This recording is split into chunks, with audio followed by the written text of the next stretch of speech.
it's not at all an unpopular opinion to say that The Lord of the Rings is the greatest fantasy epic of our time. In fact, my copies of the trilogy have that plastered on the back of every single book. It also wouldn't be too controversial to call the trilogy's author, J.R.R. Tolkien, the father of modern fantasy. I mean, it says so in his Wikipedia article, so it must be true. And I think it is true, just not necessarily in the way that you might think. Tolkien certainly didn't invent fantasy. It's a storytelling tradition that's been along for centuries before he was ever born. And although The Lord of the Rings is great, is it really the greatest fantasy epic of our time? Couldn't it be argued that since its publication, works have come out that eclipse Tolkien, even if it's just in simplicity of prose or depth of character? And yet, Tolkien and his Middle-earth changed the world of fantasy fiction permanently. And I would argue that without his influence, the world of modern fantasy would be a very different place. Today, I want to walk you through the impact that Tolkien has had on the fantasy genre, the unique characteristics of Tolkien and his works that have revolutionized and shaped the modern storytelling landscape as we know it, the incredibly special characteristics that have made Tolkien's The Lord of the Rings a foundation of fantasy. Despite its massive popularity and acclaim today, the initial release of The Lord of the Rings was less of a bang and more of a whimper. It was a bit of a weird book. Fantasy fiction had existed long before Tolkien's time. In fact, I made a whole video about pre-Tolkienian fantasy, but The Lord of the Rings was a particularly hard sell. Tolkien had had relative success in his publication of The Hobbit a few years earlier, but that was familiar turf. Throughout the 19th century, fantasy fiction had flourished under the guise of children's literature. It was believed that scientifically minded adults shouldn't be asked to believe in dragons or magic. Children, meanwhile, with their still soft brains, would be much more likely to accept the fantastic. So The Hobbit sold well, following in with the likes of Alice in Wonderland or the fairy tale children's stories of George MacDonald. The Hobbit did so well, in fact, that Tolkien's publishers, Allen and Unwin, began pushing him to write a sequel. He had a few false starts, trying to put out the Tales of Tom Bombadil or his short story Farmer Giles of Ham as sort of unrelated spiritual sequels to The Hobbit, but none of these seemed quite up to par. With his publishers at his heels, Tolkien began work on a true sequel to The Hobbit, beginning with that ring that Bilbo had found in the Goblin Caves. As Tolkien penned this new tale, though, he found it growing in scale. For years before this, he had been crafting his legendarium of Middle-earth, beginning with invented languages and filling out details, full histories, epic poems, family trees. This world was originally quite separate to the fairy tale world of The Hobbit, but as he worked on this sequel, Tolkien found threads of his larger legendarium weaving themselves into the new story. The world of The Hobbit darkened and expanded. The ring, which had once been a whimsical keepsake from a journey, became a relic of the Dark Lord Sauron. The untouched pastoral peace of the Shire was shattered by cloaked horsemen. The air of the innocent bedtime story was lost to battles and scheming, war and death, the fairy tale giving way to an epic quest, on par with the sagas of ancient Europe. Suffice to say, the epic tome of The Lord of the Rings was not what Allen and Unwin were expecting for their long-awaited Hobbit sequel. Stanley Unwin reported, "When we learnt it was a work of enormous length, primarily intended for adults, upon which Tolkien had been engaged for over 20 years, we were some of us rather aghast." Though they could see this book's value, publishing it would be a dire challenge indeed. Although some adult fantasy fiction existed before this time, it was far from an established genre. The thoroughness with which Tolkien crafted his story, the exquisite combination of drama and history, the integration of a fully invented world, language, and mythos, made The Lord of the Rings what Tom Shippey calls a lusus naturae, a freak of nature. Still, Allen and Unwin agreed to publish the book, with the understanding, of course, that they might just be eating the £1,000 it cost to print it. And after its publication in 3 parts across 1954 and 1955, The Lord of the Rings saw moderate success. It sold well enough and received some awards, and other than some rather vocal critics who we'll get to later on, The Lord of the Rings formed its own small dedicated fan base. However, this reception would be made to seem paltry by the craze for The Lord of the Rings in the 1960s in America. I have a full video about the meteoric rise of The Lord of the Rings into pop culture stardom in the 1960s, which I will link above and below if you want to check that out after you watch this one, but essentially it all started out with a publishing snafu. Up until 1965, The Lord of the Rings had solely been published in hardcover. This was fairly standard for the time, as most people thought of paperbacks as cheap and flimsy replacements for hardcovers. In fact, Tolkien himself kept putting off the publication of The Lord of the Rings in paperback because he thought it wasn't an appropriate medium for his story. However, he wasn't aware that some publishing loopholes left the rights to the paperback publication of The Lord of the Rings in America a tad ambiguous. However, American publisher Ace Books did notice this, so they slapped together a 75-cent paperback edition of The Lord of the Rings and shipped it out across the country, notably to college campuses. And this managed to hit the market at the perfect time. The British invasion had just hit America, UK rock and roll bands like the Beatles and the Kinks taking US pop culture by storm. With it came a fanaticism for anything seen as British, even including an epic fantasy novel written by a stuffy Oxford professor. The bright, distinctive colors of the Ace paperback covers, as well as the quasi-medieval weird magic of The Lord of the Rings, was also a hit with the growing countercultural hippie movement. Incidentally, the fact that this book was published in paperback was also key to its success. One newly minted Lord of the Rings fan reported, "I saved the trilogy for late-night perusal, something to curl up in bed with. This cannot be comfortably accomplished with a hardcover book. A hardcover edition would never have attracted such a following, since it would seem to establishment, resembling the much-feared textbooks wielded by stodgy professors." Tolkien and his publishers eventually caught wind of what Ace was up to, and the resulting legal battle would only serve to push The Lord of the Rings further into the limelight. They eventually regained all the rights, and through American publisher Ballentine Books, they put out a new, much cleaner, much more official paperback copy of The Lord of the Rings, which they paired with an intense advertising campaign. Despite how shady Ace's actions were, they are undoubtedly a big part of the story that got The Lord of the Rings to where it is today. Without the kick in the pants that they gave them, it's likely that The Lord of the Rings would never have had a widely publicized paperback release. However, precisely because it had been published in paperback, The Lord of the Rings was reaching new levels of renown, becoming a cult classic with the real movers and shakers of pop culture, the youths of America. But now that The Lord of the Rings had given them a taste for epic fantasy, people wanted more, and publishers scrambled to oblige. Before this point, genre fiction, from sci-fi to fantasy and horror, were all sort of lumped together in the eyes of publishers, primarily flourishing in the world of magazines. But the fervor for Tolkien and all things medieval magic finally pushed publishers to categorize fantasy separately. They cranked out as many stories as they could into this new market, even reaching back to older pre-Tolkienian fantasy when they ran out of new works to publish. The launch of the Ballentine Adult Fantasy series in 1969 cemented the genre of fantasy in the eyes of the public, with the important caveat that it was adult fantasy. From here on, fantasy would remain a staple in the fantasy genre as its own separate and defined entity. Even today, it takes in over $500 million every year and can be seen in almost every part of pop culture. Tolkien and his Lord of the Rings did not invent fantasy, but I think that in terms of publishing subgenres, it did. It proved that fantasy fiction was a viable monetary endeavor.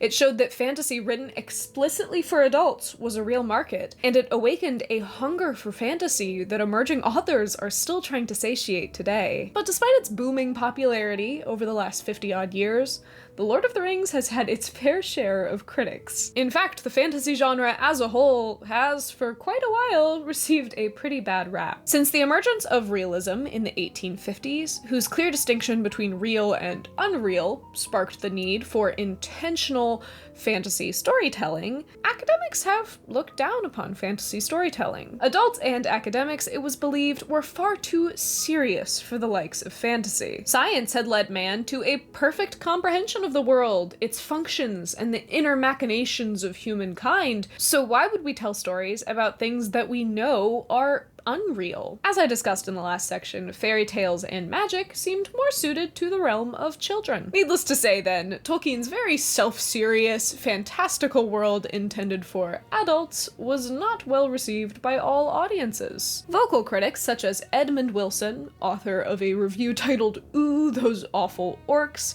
critiqued The Lord of the Rings for its pedantic world-building, its pretentious philological prose, and its somewhat baffling audience. Wilson wrote, "It is essentially a children's book. A children's book which has somehow got out of hand, since instead of directing it at the juvenile market, the author has indulged himself in developing the fantasy for its own sake." He goes on to call it an overgrown fairy story, and says that the people who enjoy it simply have a particular taste for juvenile trash. It would seem to me, in my humble opinion, that Edmund Wilson may have some previously held biases against the idea of fantasy fiction, and, dare I say, even an unwillingness to learn. Obviously, the condition of the Victorian era of believing in fantasy as something illegitimate and childlike would go on to affect many future generations of literary elite. The wave of pop culture fervor dedicated to The Lord of the Rings in the 1960s did little to dispel this academic distaste. Germaine Greer disdainfully describes the scene of the emerging Lord of the Rings fandom: "A tribe of fully grown women wearing puffed sleeves, clutching teddies, and babbling excitedly about the doing of hobbits." And that is an awfully harsh way to describe my entire career, Miss Greer. However, not even the most vocal critic could stamp out the popularity of The Lord of the Rings. In 1997, the English bookstore Waterstones polled more than 25,000 people, asking them to vote on the best book of the 20th century. The Lord of the Rings won by a landslide, even beating out works like 1984 and The Catcher in the Rye. Suffice to say, the academic literati were not pleased. In one account of the event, a critic called their friend in order to break the bad news. His response was as follows: "Oh hell, has it? Oh my god. Dear, oh dear, oh dear." For my American audiences, that is the British equivalent of headbutting a hole through your drywall. All of this fuss because a fantasy book had been voted in a bookstore poll of 25,000 people as the best book of the century. Some people tried to claim voter fraud, saying that the voting was rigged, but revotes and polls from other sources would confirm it. In the eyes of the public, The Lord of the Rings was the book of the century. Literary academics remarked, "A depressing thought that the votes for the best 20th century book should have come from those burrowing an escape into a non-existent world." However, by the time that the literary elite were losing their minds over the results of a bookstore poll, the tides had begun to change for the fantasy genre. The Lord of the Rings, as a bold step towards adult epic fantasy, had done a lot of the heavy lifting in legitimizing fantasy as a genre in the eyes of scholars. And it helped that Tolkien was, for all intents and purposes, one of their own. He was an Oxford scholar and professor who had taught language, literature, and history for years before the publication of The Lord of the Rings, which meant he was a familiar face to many academics, which really helped sell The Lord of the Rings to them in the beginning. It also helped that Tolkien wasn't just writing for the sake of writing. He saw his work not only as fiction, but as literary archaeology, a reconstruction of the lost myths of the British Isles. His beliefs about language and about mythology were sometimes original and sometimes extreme, but never irrational, and he was able to express them perfectly clearly. In the end, he decided to express them not through abstract argumentation, but by demonstration. The Lord of the Rings was far from just a story. It is a scholarly exploration into language, literature, and history, and the depth and complexity of its construction meant that for those willing to look past their personal bias, there was a wealth of material to explore. It also helped that Tolkien wasn't just a writer of fiction, but a writer about fiction. During and after the publication of his principal works, Tolkien wrote a good deal about the craft of fantasy storytelling, in particular in his essay on fairy stories. Thus, any critique critique that was to be leveled at his works has an inbuilt, and in my opinion, rather compelling response from the original author himself. For those that called his work overly pedantic or obsessed with detail,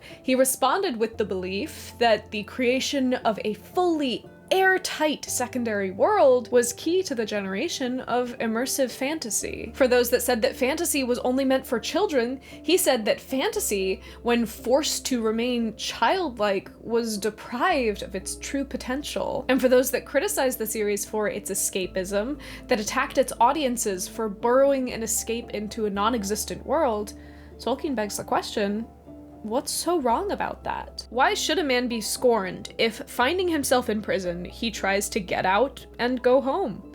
Or if, when he cannot do so, he thinks and talks about topics other than jailers and prison walls? The world outside has not become less real because the prisoner cannot see it. Tolkien's fantasy was not arbitrary.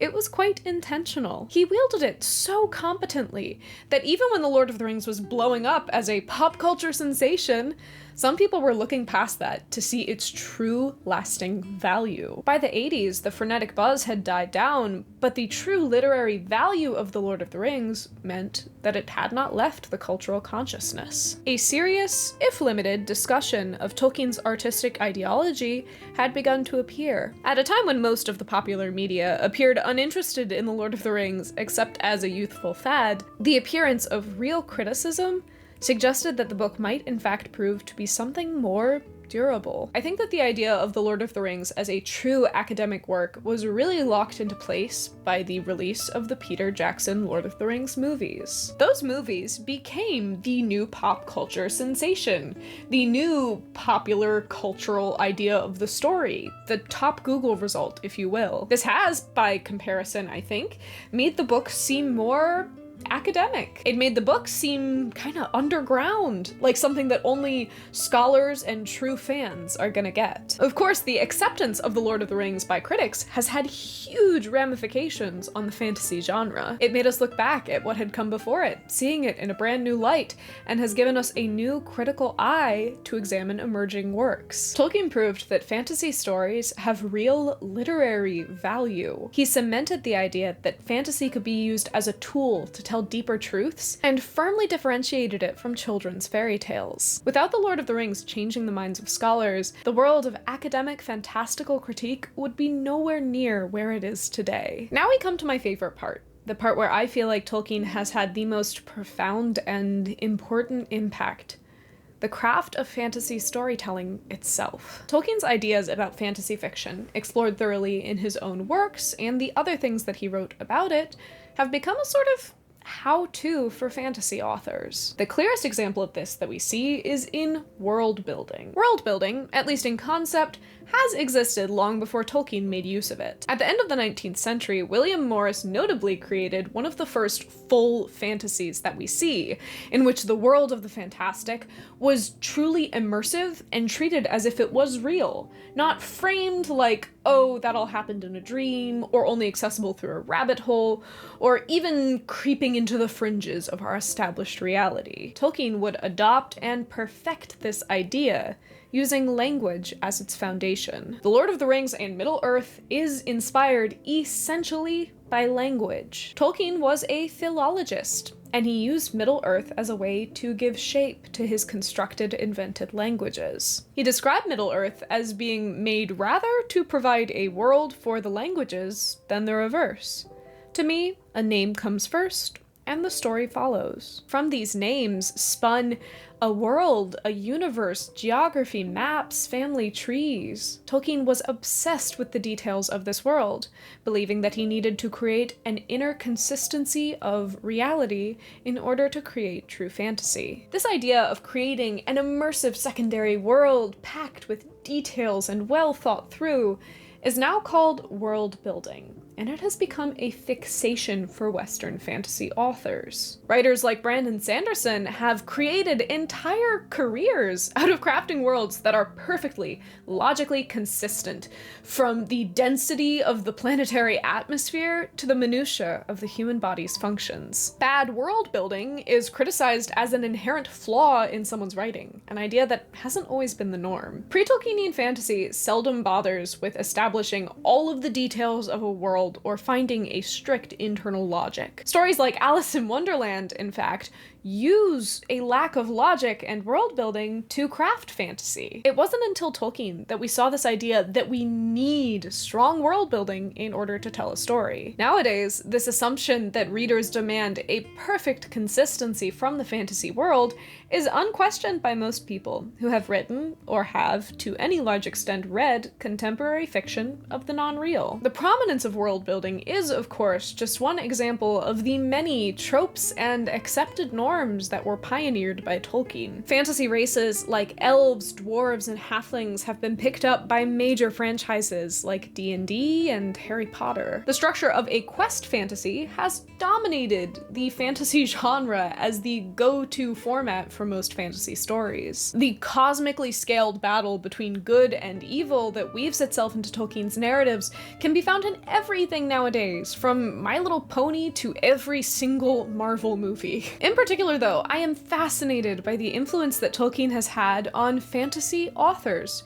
who I believe fall into one of three categories: those who copy Tolkien, those who intentionally avoid him, and those who grow off of him. The first category is a bit of a given. The Lord of the Rings is, after all, a pop culture sensation. Thus, everyone from publishers to fans was looking for The Lord of the Rings 2 Electric Boogaloo. At the most elementary level, reading Tolkien produced a strong desire for more stories about hobbits. Some created basically just fan fiction, including Marion Bradley Zimmer, who published her own works, but also created The Jewel of Arwen, which spins off of Tolkien directly. Other authors copied the format of The Lord of the Rings so one-for-one that it's almost comical. Two prominent examples are The Sword of Shannara by Terry Brooks and The Eye of the World by Robert Jordan. In both stories, humble boys from small towns are found by wizards and told about the massive good versus evil battle happening outside their sleepy village. They have to leave home with a band of companions in order to fulfill their destiny,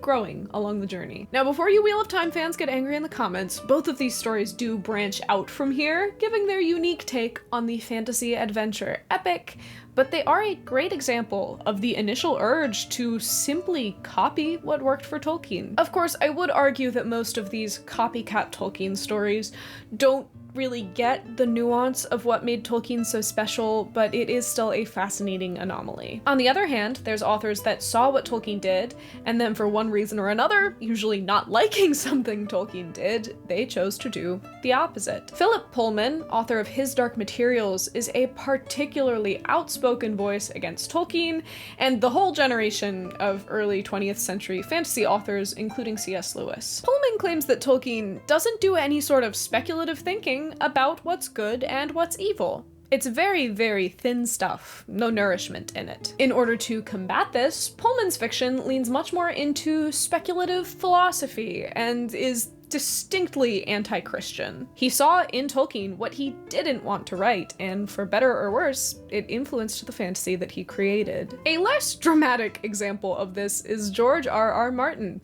the author of the insanely popular series A Song of Ice and Fire. Despite clearly drawing inspiration from Tolkien, including adding an RR to his pen name, Martin sees his works as an answer to Tolkien. Though he admires The Lord of the Rings, he sees the world that Tolkien presents as unrealistic and idealistic. Tolkien doesn't ask the question, what was Aragorn's tax policy? Did he maintain a standing army? What did he do in times of flood or famine? And what about these orcs? Did Aragorn kill them? Even the little baby orcs in their little orc cradles? Martin sees the black and white, happy ending world of Tolkien as lacking, and his much grittier, much more morally gray universe tries to answer the question that Tolkien's stories raised. There's a give and take, a push and pull.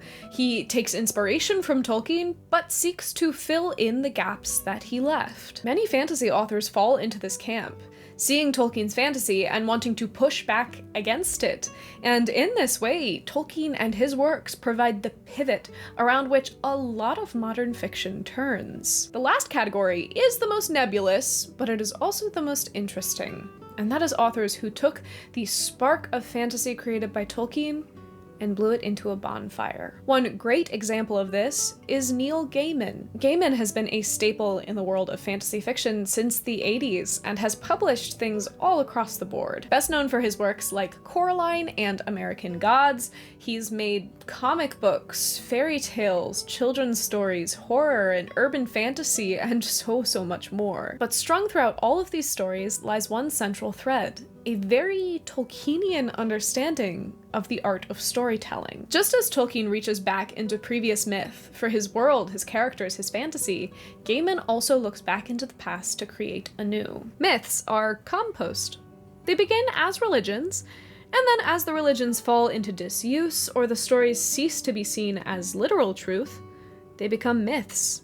And the myths compost down to dirt and become a fertile ground for other stories and tales to blossom like wildflowers. This echoes and builds off of many of Tolkien's theories on fantasy, namely his cauldron of story, in which myth, religion, history, and humanity are left at a constant simmer. In this category is another one of my favorites, Terry Pratchett. He began his legendary Discworld universe with parody, often directly spoofing classics like The Lord of the Rings, but over the course of his 41 Discworld entries, he expands his scope, flexing his fantastical muscles with astonishing finesse. Pratchett draws from an older storytelling tradition, creating a delightfully nonsensical world, but through all of his stories runs a thick backbone of internal logic and an immense understanding of the importance and power of his stories. His Tiffany Aching books may heavily feature a toad who is a lawyer and an army of little blue men wearing kilts who speak in strong Scottish accents, and the antagonist may be the Queen of Fairies, but through all this silliness, he has taught some of the best lessons that I've ever heard about life, death, and what it means to be who you are. Pratchett builds off of Tolkien's fantasy. He toys with ideas, he takes things and he leaves things, but he weaves a dense, fantastically beautiful world from the foundations that Tolkien left behind. In an essay on the lasting popularity of fantasy, Pratchett recognizes what Tolkien has done for the genre. Despite what literary critics may have wanted, The Lord of the Rings is beyond their control. They might as well have been throwing bricks at a mountain. J.R.R. Tolkien has become a sort of mountain, appearing in all subsequent fantasy, in the way that Mount Fuji appears so often in Japanese prints. Sometimes it's big and up close. Sometimes it's a shape on the horizon. Sometimes it's not there at all, which means that the artist either has made a deliberate decision against the mountain, which is interesting in itself, or is, in fact, standing on Mount Fuji. All of these authors, no matter their response to Tolkien, were responding to Tolkien. For better and for worse, Tolkien and his Lord of the Rings, written to satisfy a lifelong curiosity for the art of fantasy storytelling, have shaped the genre as we know it today, as a foundation and guiding star since they first came to be. Tolkien reopened the gates of fairyland to a whole new generation, showing them that fantasy storytelling was financially feasible, worth criticizing, and worth creating. Now, as always, it should be noted that I wasn't fully able to cover everything in this video. I would argue that the Peter Jackson films are nearly as foundational to the fantasy genre as the original books were, and I think there's a really interesting conversation to be had about the way that the early Lord of the Rings fandom created fandom as we have it today. But I think that those are probably topics that I can cover in their own videos. As I become more familiar with Tolkien and his storytelling ideals, I feel like I see them popping up more and more in the other literature and media that I take in. So let me know in the comments where you see Tolkien shining through in other authors' works. There will be many more videos in this series. I am hoping to cover Dune